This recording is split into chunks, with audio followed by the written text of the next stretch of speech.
G'day and welcome to Mark and Sam After Work. Today I want to do a video on pressure signs. We've got a few of these information videos to get through, the type of thing I don't really answer in comments and that sort of thing because it's quite involved, but if I can, I will turn it into a video to help everyone with the answers. This one's on pressure signs, and what I'm talking about with pressure signs is when you've shot a round out of your rifle, then the brass, the primer, the actual case that you end up at the end of it has signs on it as to what actually just happened, which will let you know a little bit about your rifle. More involved with hand loading, but it also matters for the new set of rounds you get that you bought in the way of factory ammunition. Most of it's made to deal with everything in the correct cartridge, in the correct rifle, but you never know, and there are signs on the back of these things. And yes, largely I'd say on the back of the case. This is just some eye candy in the front here to look at. These are some of the rounds that we sort of fire and have tested and done stuff with. I'll pick one out of the middle here. This looks like the 6.5 Storm or 6.5 Gap. But when you're looking at the back of the case is largely where you'll see things, but it isn't just there. The first thing you'll notice when you've fired a round, and this is some of the preliminary checks you'll do with any ammunition, is the bolt lift. It goes bang, obviously nothing went wrong, it did what it's supposed to do, you saw where the round went, then you lift the bolt. If in lifting the bolt there's extra tension, it feels tight, you've got to bash the bolt up, it feels tight to come out, or once the bolt's up, you can't pull it back, or it takes a bit of force to pull back. That's your first clue. In general, if any of that sort of stuff happening, you've got too much pressure. There's other things that can cause it, but the first thing you're looking for there is too much pressure, which largely is talking about too heavy a round for the amount of powder, the wrong speed powder, all the things we'll go into, which is not part of this discussion, but it means too much pressure ultimately is there. Now, that can also mean that the brass is the problem and it's not actually too much pressure, it's just too much pressure for that brass. There's all sorts of other things. So we're just going with the core of too much pressure, and that's the first clue. The next thing we look at the back of the brass. Now, there's some really obvious stuff. The most obvious immediate thing is the primer, is the look of the primer.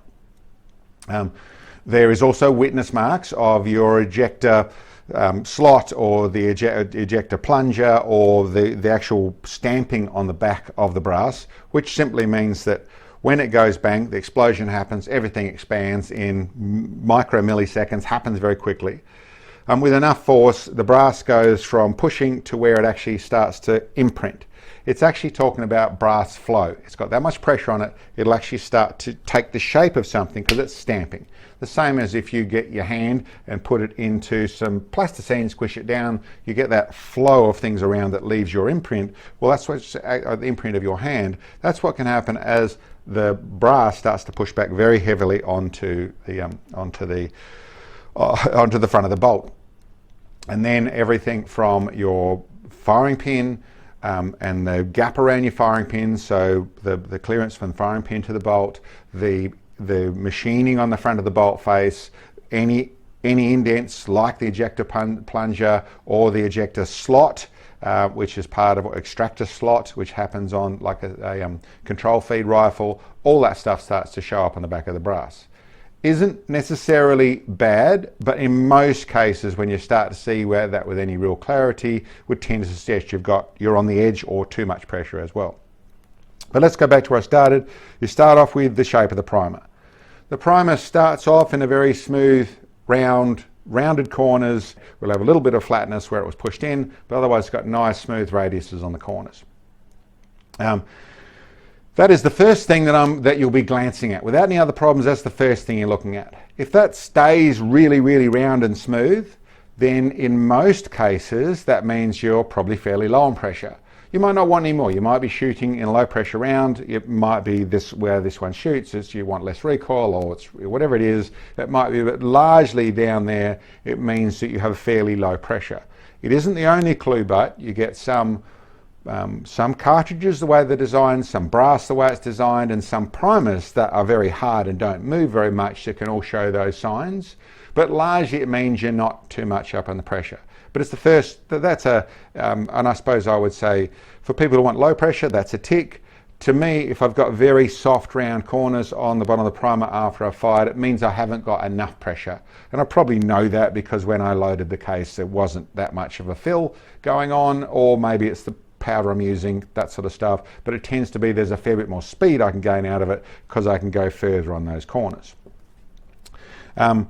And I suppose if we follow that through, that's the normal simple thing. If nothing else is going on, the bolt lift is good, everything's great, then I look at that and I'll tend to do, as I've shown many times on the channel, I'll do up powder loads that will have steps in them over 5 rounds, only 5 rounds or 6 rounds, I know roughly on aiming, and I'll do a graduated 1, 2, 3, 4, 5, 6 of rounds, or 1, 2, 3, 4, or whatever it is, fire them, and that's the first thing I'm looking at. And I'll get up to where I've taken that radius down to where, listen, in describing it, it's probably down to where it's a half mil radius is what I would end up as the corner. It's really a learned look as to what it is. You don't want that edge to be too sharp. It's too much pressure. And I should say, in the too much pressure, if nothing else is going wrong, like you're not getting a tight bolt lift, you're not getting anything wrong in the way of the extraction, it's just that sharp corner on the primer is all you can see, I still tend to find that's wrong. That's a bad place to be. Once I get to where I get a very square edge on the primer where you can almost not see any radius at all, it just squares off. Once you get there, it might shoot fine, you might have really good speed. What I tend to find is you won't have as a consistent speed. You start to get what I would refer to, and what I expect, I haven't measured it, I haven't got the equipment to do that, but pressure spikes. Because you're so close to the top, you get to the point where it's not an even pressure wave, and it actually ends up where sometimes are hitting harder than others, and you'll tend to see that, especially if you're running more rounds, and especially as you start to get some temperature through the action, soaking into the brass when you're firing, or soaking into the round as you're firing it. But it just gets inconsistent because you're too high up. Coming back down to where you soften that edge, it tends to work better. But that's the first thing I'd look for. Once the brass is out, it's a good bolt lift, not too tight anywhere there. That corner there is the thing that tells me something. The next thing you look at, as I've discussed before, is about cratering, or about where the firing pin hits and what that shape looks like. That's going to do the same thing. If you've got very soft, a pretty low pressure round, it'll just push in, and you just see the dent of it going in very smoothly, going into where it's fired the primer, where the pins hit. Once you get heavier pressure on it, it'll be pushing outside around the firing pin imprint, coming back to a sharper and squarer edge onto where that firing pin pushed in. Once you go past that point, you'll start to see cratering, where the actual primer is sitting up a little bit. Now, there isn't a cratering. You're allowed to have a little bit of that. That's not really a stress. It's not something to concern about unless it's causing other issues, which can be the cratering is big, and that's because your bolt needs bushing. And what that's talking about is you've got too much gap between your firing pin and the bolt. Where the bolt is and the firing pin extrudes from it, or the firing pin extrudes from it, if that clearance is too big, then there's too much gap around there. And that is probably actually where the primer sees most pressure. There's explosion happening back everywhere, but it's coming back through the firing hole, or the fire hole, basically the hole that takes the primer from the explosion from the primer into the cartridge. Well, that pressure is coming, and most of it is coming right back in the middle there. So it is something that if you have too much cratering, then that's an issue. But other than that, it doesn't really matter too much. If you've got a little bit of it, everything else is fine, don't stress about it. It's not really a problem. Different primers can change that once again, but that's not really a problem. It's not a pressure sign that I fuss too much about unless it's causing an issue. The next bit that you're looking on the back here, which is very clear to see, it's the classic of the Remington 700 with the little ring you'll see there, which is where the ejection plunger that actually is sitting on the back there that pushes the brass out. That is also a thing that there's a definite little machined circle that you'll see on there. When you run And I suppose it's something I'll get into, both that and on, like I said, on a controlled feed where you have a slot where the fixed extractor or ejector arm, the bolt comes across, this bit comes out and pushes the brass out as you pull the brass over. When you're firing it, there's a neat little slot that you'll see in the back. Well, it's actually, if you take your bolt out, you'll see the slot there, and you'll tend to see the marks on the back of the brass. Now, this is not something that is a major issue, and I suppose what my experience would be is that with fresh brass, so fresh brass out of your box of ammo you just bought off the shelf, or when you've just loaded up and you've got fresh brass, those marks will tend to be more obvious. If you're up there on decent pressure but overpressuring, you'll tend to be able to see that quite clearly. Both that little ejector plunger ring and the slot for the and anything that has any gaps in the front of the bolt, you'll tend to see them quite clearly. They shouldn't be too pronounced, you shouldn't be able to feel them, but you'll be able to see them, just a different colour on the brass. Look at the magnifying glass, you'll see a bit more clearly. But the thing is, with virgin brass that hasn't been fired before, the surface tension on it, or the surface structure on it, is a little bit softer. So a little bit of a wetness isn't a bad thing. Once it starts to protrude, it gets bigger, then okay, it's starting to be a bad thing. So it is something to keep an eye on, but not stress too much if it's only there slightly.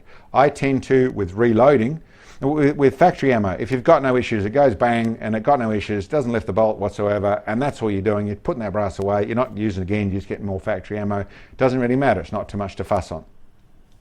With reloading and reusing your brass, it's something to keep an eye on. The next firing, if you're getting exactly the same amount of mark and it always looks the same, maybe you're a little bit close to the pressure you want to be at. You'll tend to be able to back it up with other things, what the primer's looking like. You can see your primer's right on the edge and you're getting more witness marks from the fluid, from the gas or the metal flow over your firing over the back of the brass. Well, maybe you're up a little bit high. And I suppose that's what moves into the last thing of what you're looking at, our pressure science. And it really is then the longevity of things. You'll tend to find if you're running too much pressure, even though you might get away with it and you've got a bit more of a witness mark and you're getting sharper corners on the primers, but it's still getting away with it, you're getting a good ES, everything seems to be good, what you'll tend to find is you shorten the life of the brass. The most common thing that'll happen in that place is the primer pocket will open up. If you've got everything working, it's great, but you tend to find that after 3 firings, all of a sudden, my primer is too loose. To some degree or another, you can get away with it. You over squish your primer a little bit, it'll sit in there, it stays there, and I've certainly been there when I'm experimenting with things and I go through, it seems to be good, and then I go to reload the next batch of ammo and I've got loose primer pockets. On that form, I generally will go back to that load, I'll squish them in there, I'll make it all work, and the next time when I start with new brass, I'm going to come down a grain in powder. And I come down a little bit, I'm going to reset things a little bit to try and make it last a little bit longer. But it really depends. Different brass can cause that, and that's where I will go through to understand all that process, is that it isn't one size fits all. Your brass behaves differently. I have some brass that will grow down the back of the, where's 338 lapel? That looks about it there. I found with my, that's the 300 Norma, sorry. 338 lapel must be somewhere else there. Down the back here, nice heavy built back to the back of these cases, but I have a problem that if I run the wrong powders, that sort of stuff, it'll grow in the back here. Grows very quickly in the back there. And that will cause it to not want to extract. Showing no signs of pressure anywhere else, but the problem is the back of the brass and the way that particular brass is working, which is lapel brass, was struggling down the back here. Not a problem I used to have, don't know if it's the metallurgy in the brass, it's the chamber, it's the powder, or whatever the change is, but it made me pull back in powder because it would start to get too tight to extract, and that's because it was growing down at the base and jamming in the base there. You get other places where the shoulder will move too much. There's all sorts of idiosyncrasies that go with brass and particular rounds and bullets and particular powder, primers, all the rest of it. All those things are things that you have to work with. They are going to largely show up in your bolt lift. And yes, whether it's the bolt lift and it's a bit tight or it comes up and it won't extract, these are generally things that are talking about pressure, and coming back in pressure can fix things. But a lot of times a component change will also fix things. It depends what it is. There's no easy, straightforward, one-off answer with this. Just a quick interruption, guys. If you feel you got something out of it, if you would like to support what we do with our information videos, if you feel like you support what we do for everyone else's sake in the way of trying to educate or try and help out and enlarge our shooting community, then we would really appreciate and welcome your support. Various ways to do it. There's PayPal link below. There's links on our YouTube channel page. There are club memberships, bits and support bits and pieces on our 4AW store where you can buy bits and pieces. Any of those ways and way of supporting us would really help. Be that a one-off donation, be that a subscription in the way of monthly or yearly or annually or whatever it is, we very much appreciate it. We do have a few club members, not many of you. Thank you very much for what you've done in the way of joining our little club team to help us do this sort of stuff. But you don't want to be a member, but you do feel you got some, then feel very welcome to give us a little donation. Whatever you can afford really would help us. We'd really like to keep doing what we're doing, but it would be a lot easier if we had a little bit more help. Anyway, guys, I'll let you get back to the video. Anyway, that's about the video on pressure signs for today. Leave any comments or thoughts or your experiences below, and I hope you liked the video. Thanks for checking in on us, and we'll catch you next time.